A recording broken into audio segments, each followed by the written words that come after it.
할렐루야. 오늘 찬양 참 잘하셨어요. 제가 뒤에서 듣는데 얼마나 은혜가 됐는지 바이올린 연주도 아주 잘했어요. 제가 잘 은혜롭게 들었으니까 여러분 모두 은혜롭죠? 근데 좀 대답이 현찮은 거 어디 확실하게 은혜로웠습니까? 네, 우리 한번 박수 한번 쳐줍시다.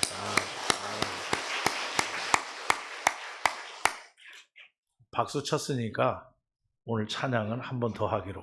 그래서 설교를 제가 좀 줄이고 찬양을 듣는 게 더 좋을 것 같아서 바이올린도 연습했을 거 아니에요. 한 번만 하긴 그러니까 이따 한 번 또 괜찮죠?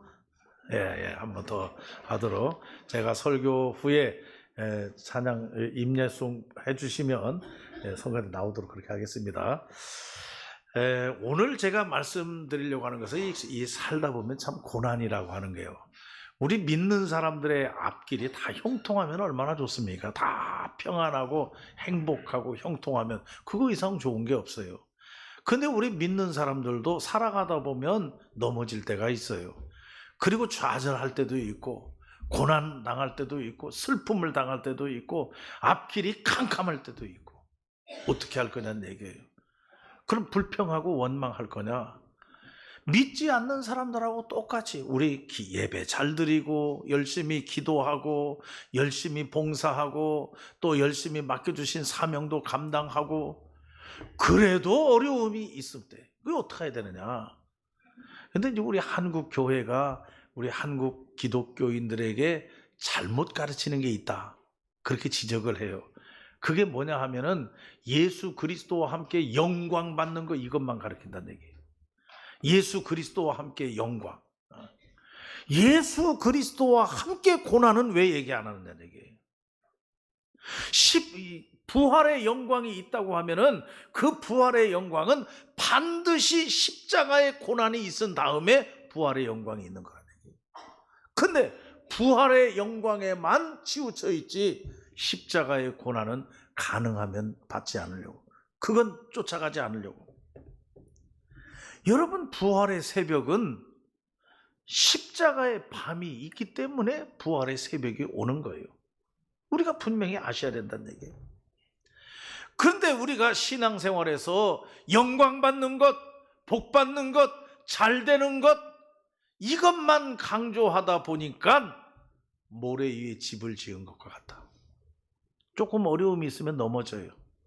조금만 힘들어도 쓰러져 버리고 만다는 얘기. 뿌리가 없다는 얘기예요. 이탈리아의 혁명 과정에서 마치니라고 하는 혁명가가 있습니다. 1830년대 사람입니다. 이 마치니라고 하는 혁명가는 이탈리아의 정치가예요. 그래서 이탈리아의 혁명 해방을 위해서 이 마치니라고 하는 사람은 청년 이탈리아 당을 구성했어요. 젊은 청년들을 모아가지고 당을 구성하고 그래서 어떻게든지 나라가 다시 한번 살아보고 힘을 내보고 다시 한번 건강하게 일어서기 위해서 앞장섰단 말이에요. 그가 한 얘기 가운데 중요한 얘기가 있습니다. 그는 청년들을 모아놓고 연설을 하는데 뭐라고 했느냐? 이탈리아의 사랑하는 청년 여러분, 내가 여러분에게 약속할 것이 하나 있습니다. 그게 뭐냐 하면은 우리가 분명히 잠 못 이루는 밤도 지낼 것입니다. 우리가 굶주림도 당할 것입니다. 우리가 고난의 길도 걸어갈 것입니다. 그러나 나는 여러분에게 분명히 약속합니다. 그것을 지난 후에는 이탈리아의 영광이 있을 줄로 내가 믿습니다. 이탈리아의 영광이 올 것이다. 잠 못 이루는 밤도 있을 것이고 굶주릴 때도 있을 것이고 고난의 길도 걸어가야 한다. 그러나 그것을 다 잘 통과하게 되면 마지막에 가서는 이탈리아의 영광이 확실히 우리에게 올 것이라고 나는 믿는다. 이 마치니가 그렇게 연설을 해가지고 이 청년 이탈리아 당을 모아가지고 그들로 하여금 혁명을 일으키고 그 나라를 건지고 구하고 말해요. 이러한 이야기는 여러분 바울 선생님도 그런 얘기를 비슷한 말을 했어요. 바울 선생님이 로마서 8장 17절 말씀에 보면 여러분은 하나님의 자녀입니다. 하나님의 나라의 상속자들입니다. 여러분은 예수 그리스도와 함께 영광 받으실 것을 위해서 여러분은 고난도 함께 받아야 합니다. 예수 그리스도와 함께 영광을 받으려면 예수 그리스도와 함께 고난도 받아야 된다. 바울 선생님이 그렇게 얘기를 했단 말이에요. 저는 오늘 이 욥기서를 보면서, 여러분 욥기서에서 보면 하나님이 욥을 얼마나 믿었는지 칭찬했는지, 사탄에게 그렇게 얘기했어요. 이 욥은 온전한 사람이다. 욥은 정직한 사람이다. 내가 이 욥처럼 온전하고 정직한 사람을 찾아보지를 못했다. 여러분, 칭찬 더 할 게 없어요. 하나님이 욥을 그렇게 믿는 겁니다. 나는 이런 사람을 못 봤다. 이렇게 온전하고 이렇게 정직한 사람. 그러니 사탄이 하는 얘기가 1장 8절, 이 욥기서 1장 8절에 보면 사탄이 하는 얘기가 뭐라고 합니까? 까닭 없이 그렇게 하겠습니까? 이유가 있겠죠. 그러니 하나님께서 저 욥에게서 가지고 있는 거 한번 다 뺏어 보세요. 그러면 뭐라고 했느냐? 따라합시다. 틀림없이. 또라하세요. 틀림없이 욥이 배반할 겁니다. 하나님을 욕할 겁니다. 틀림없이. 그때에 하나님께서 욥에게 그럼 네 맘대로 한번 해봐라. 내가 너한테 다 맡길 테니까 그 욥 죽이지만 말고 네가 하고 싶은 대로 다 해봐라. 재물도 뺏어버렸죠. 자식들도 다 죽게 했죠. 그리고 나중에는 이 욥의 몸에 발끝에서 머리끝까지 다 상한 곳이 하나도 없었더라. 마지막에는 부인이 하는 얘기가 당신 그래도 믿겠어? 하나님? 차라리 하나님을 욕하고 죽으세요. 그러고 부인도 떠나버렸어요. 홀로 남았어요. 이제는 몸뚱이 하나 홀로 남았는데 그 몸뚱이도 언제 숨이 끊어질지 모르는 그런 상황이에요. 그러한 상황에서 욥의 태도는 어떻게 나왔느냐? 그거 우리가 봐야 되지 않겠습니까? 그걸 다 빼앗겼어요. 남은 게 하나도 없어요. 이제는 내려갈 때까지 다 내려갔어요. 더 떨어질 때까지 없어요. 이제 죽는 거 하나만 남았어요. 그 상황에서 욥은, 여러분 우리 한번 욥기 1장 20절을 한번 보십시다. 욥기 1장 20절을 보면 거기 분명히 욥이 어떤 태도를 보였는가. 욥이 일어나 겉옷을 찢고 머리털을 밀고 땅에 엎드려 예배했어요. 여러분, 흔히 우리는 어떻습니까? 고통을 당하고 어려움을 당하고 환난을 당하고 그런 분들에게 제가 기도합시다. 기도가 살 길입니다. 기도가 답이, 목사님 기도할 힘도 없어요. 기도 안 해요. 조금 어려움이 있으면 그래도 나와서 예배 드립시다. 아이고, 예배할 정신이 있어요? 예배도 못 드리겠어요. 다 그만둔다는 얘기예요. 그건 망조입니다. 그건 구제불능이에요. 예배도 그만두고 기도하는 것도 그만두고 주님 붙잡는 거 손 끊어버리면 이제 갈 곳은 다른 거밖에 없어요. 죽는 거밖에 없어요. 그런데 욥은 어떻게 했습니까? 다 빼앗겼습니다. 다 날아갔습니다. 자기 몸뚱이 하나 성한 곳이 없습니다. 이제 숨 떨어지면 죽는 겁니다. 그 상황까지 몰고 갔어요. 그런데 욥은 어떤 사람이었습니까? 신앙생활 잘하는 사람이었어요. 욥은 으뜸이었어요, 신앙생활에. 그런데 그러한 고통 속에 빠지게 됐는데 욥은 어떻게 했느냐? 그때도 여전히 하나님께 예배 드렸더라. 여러분, 예배만이 살 길임을 믿으시기를 바랍니다. 예배 놓치면 안 돼요. 어려움이 있어도, 환난이 있어도, 힘든 일이 내 앞에 닥쳤어도, 내 앞길이 캄캄해도 여러분, 예배의 끈을 놓치면 안 된다. 하나님 앞에 나와서 예배 드려야 된다고 하는 말씀이에요. 1장 20절, 21절, 22절 보면 욥이 범죄하지 아니하였더라. 욥이 그때에도 하나님을 원망하지 아니하였더라. 그렇게 나와 있어요. 끝까지 예배 드렸더라. 이게 살 길이라는 말씀이죠. 또 두 번째로 여러분, 욥기서 19장을 한번 보시기 바랍니다. 여러분 욥기서 19장에 보면 19장 26절 말씀에 이런 말씀이 기록되어 있어요. 욥기서 19장 26절 보면 내 가죽이 벗김을 당한 뒤에도 내가 육체 밖에서 하나님을 보리라. 내가 그를 보리니 내 눈으로 그를 보기를 낯선 사람처럼 하지 않을 것이요. 하나님을 바라보았다. 하나님을 바라보았다.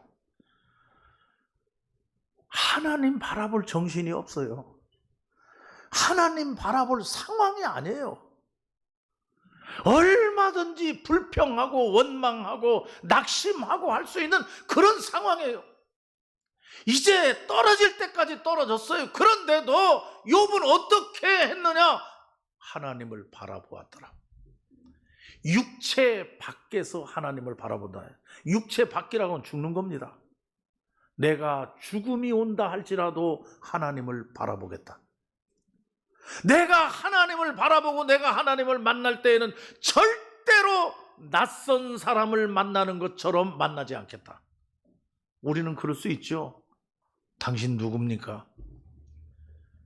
낙심과 절망과 좌절에 빠져서 이제는 죽을 고난에 처하게 되면 하나님 만났을 때 당신 누굽니까? 나 잘 모르겠는데요. 얼마든지 그렇게 할 수 있어요. 그러나 이 욥은 내가 육체 밖에서 하나님을 볼 것이요, 내가 육체 밖에서 하나님을 만날 때 낯선 사람처럼 만나지 아니하겠다. 얼마나 그 신앙이 좋습니까? 여전히 예배하고 여전히 하나님을 바라보고. 그리고 세 번째로 여러분 23장으로 이제 오늘 본문 말씀으로 가면 여러분 욥기서 23장 10절 말씀에 오늘 읽은 말씀을 여러분 한번 보시기 바랍니다. 욥기서 23장 10절 내가 가는 길을 그가 아시나니 그가 나를 단련하신 후에는 내가 순금같이 나오리라. 욥은 확신하고 있어요. 내가 이 당하는 고난, 내가 이 환난, 용광로 속에서 지금 타는 것처럼 내가 죽을 고생하고 있는데 분명히 하나님은 나를 순금으로 만들어서 다시 나오게 할 것이다. 이 확신이 있어요. 그래서 11절 말씀에 보면 내 발이 그의 걸음을 따라가겠습니다. 내가 주님이 가시는 길을 따라가겠습니다. 그러면 첫 번째는 여전히 예배하겠습니다. 두 번째는 여전히 하나님을 바라보겠습니다. 세 번째는 여전히 하나님을 따라가겠습니다. 할렐루야. 12절 말씀에 보니까 하나님의 말씀을, 이 고난 속에 있는데 고난 속에서 주시는 하나님의 말씀을 내가 음식보다도 더 중요하게 여기겠습니다. 이게 욥이 고난을 이겨나가는 비결이었다는 얘기예요. 우리는 여러분 감기만 걸려도 쓰러져요.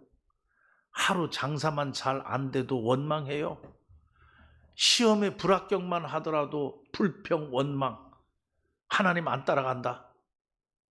예배 안 드리고. 여러분 그렇게 모래 위에 집을 진 것 같은 믿음, 이건 안 된다 하는 얘기예요.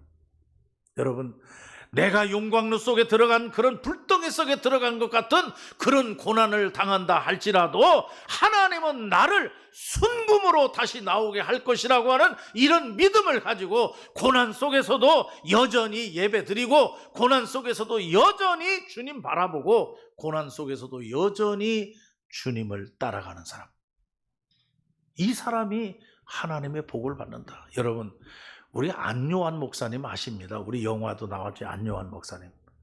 청년 때 젊을 때 잘 나갔어요. 일찍 예수 믿은 게 아니에요. 다 사업도 잘 되고 젊었을 때 다 일도 많이 하고 잘 나갔는데 어느 날 눈이 감기기 시작한 거예요.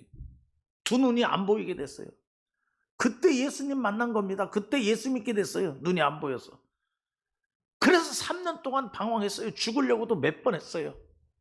그러다 신학교에 가서 목사가 되고 복음을 증거하는 목회자가 눈이 안 보이는데 어느 날 미국에 갔어요. 볼 일이 있어서. 미국에 갔던 친구들이 모여가지고 야, 이 미국에 아무래도 기술도 좋고 이 기계도 좋고 하니까 여기서 네 눈을 한번 점검해 보자. 고칠 수 있는지 없는지.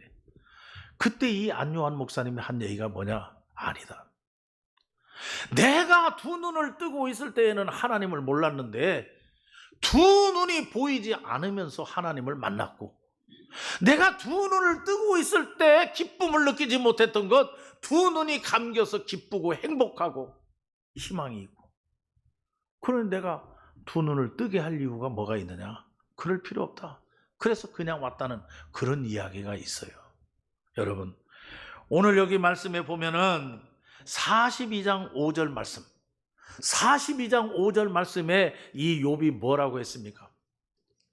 내가 고난을 당하기 전에는 주의 말씀을 귀로만 들었었는데 이제 이 고난을 당하고 난 다음부터는 주님을 내 눈으로 보게 되었습니다. 할렐루야. 그러니까 내가 고난 당한 거, 내가 이 어려움 당한 거, 내가 이 환난 당한 거 절대로 내 인생의 마이너스가 아닙니다. 이건 플러스입니다. 욥이 당당하게 그 고난을 이겨낸 거예요. 그렇게 됐을 때 하나님께서는 어떻게 했느냐? 이 욥에게 복을 내려주시어서 욥기서 42장 10절 말씀에 보면 마지막에 하나님은 갑절의 복을 주셨다. 여러분, 42장 12절 말씀에 보면은 여호와께서 욥의 말년에 욥에게 처음보다 더 복을 주시니 처음 주셨던 복보다 갑절. 42장 15절 말씀에 보니까 모든 땅에서 욥의 딸들처럼 아리따운 여자가 없었더라. 처음 주셨던 애들보다 나중에 주신 애들이 훨씬 더 똑똑하고 잘생기고, 이게 하나님의 축복이란 얘기예요. 여러분, 시편 119편 67절 말씀에 보니까 고난 당하기 전에는 내가 그릇 행하였더니 이제는 주의 말씀을 지키나이다. 고난 당하기 전에는 못되게 살았는데, 내 멋대로 살았는데, 하나님의 말씀을 지키지 않았는데, 내가 고난 당하면서 하나님의 말씀을 지키게 되었습니다.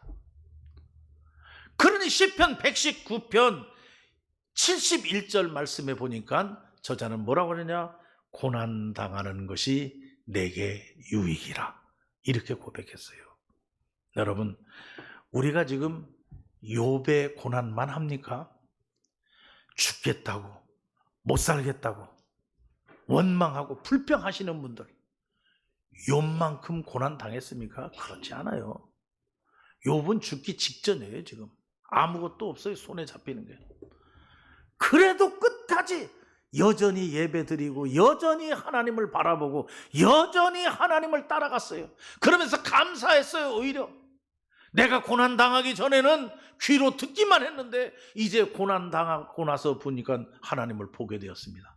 내가 믿습니다. 하나님은 나를 순금으로 만들어서 다시 나오게 할 줄로 믿습니다. 그러면서 감사했다는 거예요. 이런 신앙이 여러분에게 있기를 바랍니다. 어떤 어려움이 있어도, 어떤 힘든 일이 있어도 하나님 앞에 예배 드리는 것, 하나님을 바라보는 것, 그리고 하나님을 따라가는 것, 흔들림 없는 우리 성남교회 성도들이 다 되시기를 간절히 바랍니다. 이제 우리 찬